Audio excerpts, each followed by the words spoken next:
Hey guys, John here with a special video, and I've been meaning to do this video for a while. I've just never gotten around to it, and I know the movie's been out for months and months and months, but I wanted to address this. Now, Batman vs. Superman, probably the most divisive movie of the year so far, right? There are a lot of people out there who didn't like it, and I get the reasons why they didn't.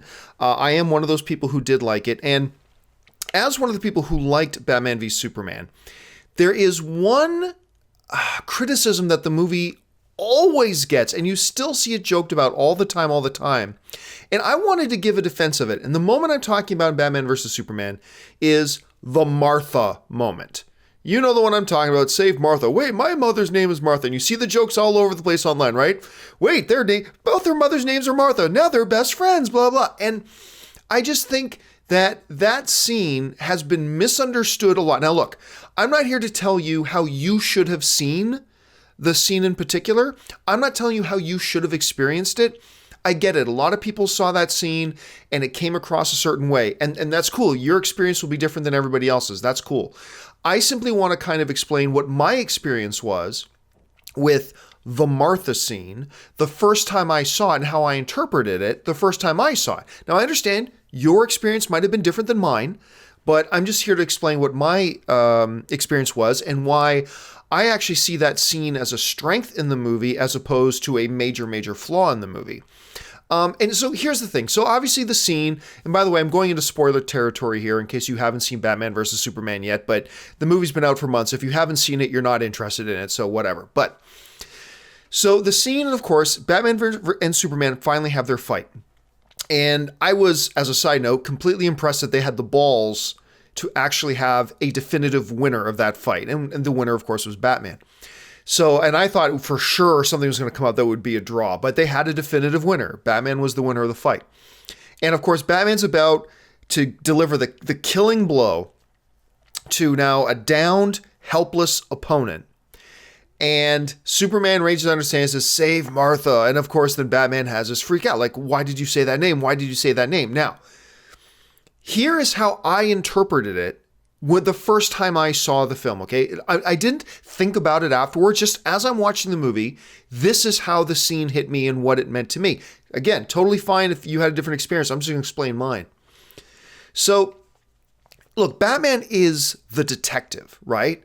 And what we know as an audience up till that point is that Lex Luthor has actually been playing him and been playing both of them.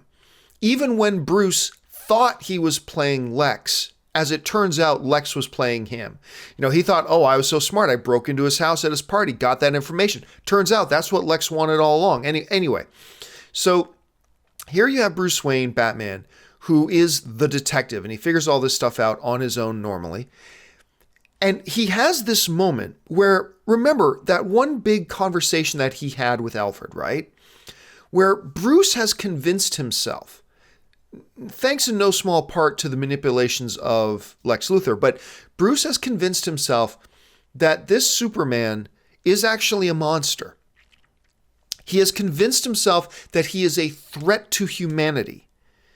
You know, when he's talking to Alfred, you know, it's not just, hey, I know he's a good man, but, you know, if there's a 1% chance that he could, you know, destroy the earth, we got to take that as certainty. No, it's like, that son of a bitch brought the war to us, you know. He uses those words, that son of, like, we get glimpses. The movie shows us glimpses of what Bruce has convinced himself that Superman is. He's convinced, again, thanks in no small part to the manipulations of Lex Luthor, but he's convinced that Superman is a monster. He's convinced that Superman will be a catastrophe for the earth. And that's what he is. He is a monster. He's that son of a bitch. He's like all these things. So then we come to that moment in the movie where Batman has Superman down and he's about to finish him off. And remember, up to this point, we haven't seen Batman kill an unarmed, helpless person. And that's what we're about to see. That's what we're about to see him do. That gets into a whole nother thing about Batman killing in this movie, and I'll make another video about that another time. But so here he is. Superman reaches out his arm and he says, save Martha. And what I saw happen on screen was Number one, we know Batman is a little bit disturbed. We know that. We've always known that about Batman. But that's one of the brilliant things about Batman is underneath the great detective, the composure, the whatever, he's a little off balance. We know this, and I think that's one of the things the movies got really, really well about him, is that there's something broken a little bit in Batman. That's one of the most brilliant things about him as a character. But when he reaches out, and in his last breath, he doesn't beg for his life. He doesn't say some ominous, threatening thing that a supervillain would say in that scene. What he does is, in that moment that from Batman's point of view, that Superman is about to die, he uses his last breath to plead for the life of somebody else. And then when compounding that, and the fact that it was his own mother's name as well, and they set up through the movie that Bruce has some loose wires when it comes to memories and visions about his own mother and still the death of his mother. But remember, this being that Bruce was convinced and had convinced himself was a pure monster, he sees him in that moment reach out and asking for the life of somebody else. He's asking the guy who's about to kill him, please go and save this person.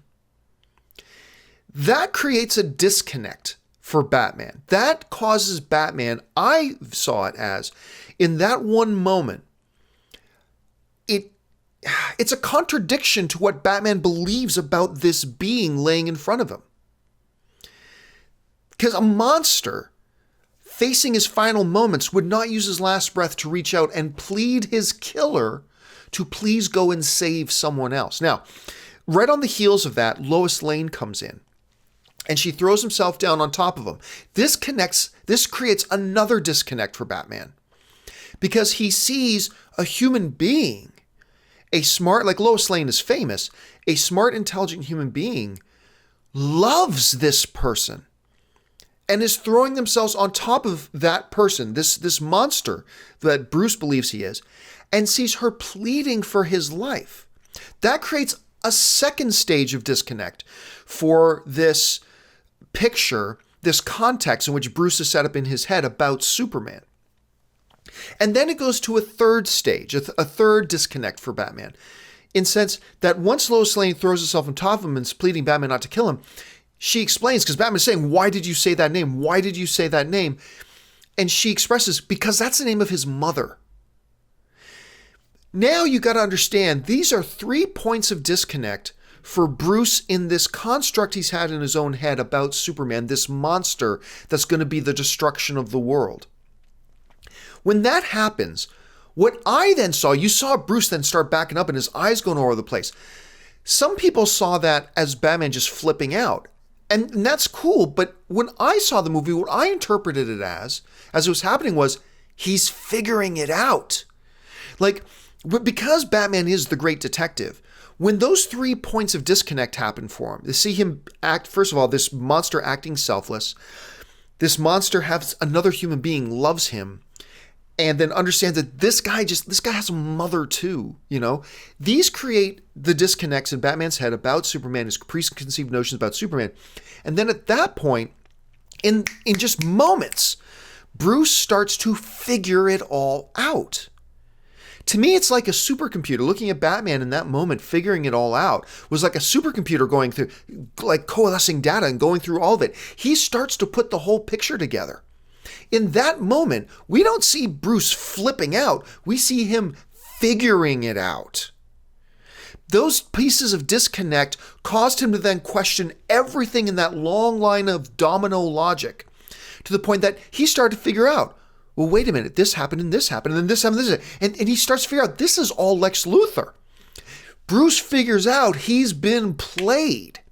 So, well, a lot of people, and again, I understand why a lot of people saw it this way. It's totally cool. When a lot of people just saw, wait a minute, Superman says his mom's name's Martha too, and Batman just goes, oh, well, then we should be best friends. Okay, I get why some people saw that. But when some people saw that, what I saw was a complex, intelligent deconstruction of the great detective putting the pieces together when new information was brought into it. And that new information was those three pieces of disconnect. So again, just to sum it up, Batman's about to kill Superman, and then he sees three things that go against his preconceived notions about Superman, which causes him to question everything. And in the matter of a few seconds, he puts all the pieces together and figures it out. Now, look, I'm not saying that the way I saw the movie, if you're somebody who hated Batman v Superman, I'm not saying the way I saw that scene will fix all the problems for you. It's just that this is one, I think, misunderstanding of Batman v Superman that I still see people making fun of a lot, and most of the time it's pretty funny, and that's totally cool. I just wanted to make this quick video to say I think there's an alternative way to view that scene that just happens to be the way that I saw the scene the first time I saw the movie. And I think it makes total sense. I think it fits and puts all the pieces of the puzzle together for the movie itself, especially in that one scene. So I don't know, jump into the comments section. Let me know your thoughts. How did you see, the first time you saw Batman v Superman, how did you interpret that scene? I'd be curious to know your thoughts. Anyway, like I said, I know that doesn't address all the problems of Batman v Superman. I could probably make a series of these videos one by one for the reasons why certain things that didn't work for other people did work for me, but this is the one that kind of jumped out to me the most. So let me know your thoughts on that Martha scene, and leave your thoughts in the comments below. Thanks for joining me. I'm John Campea.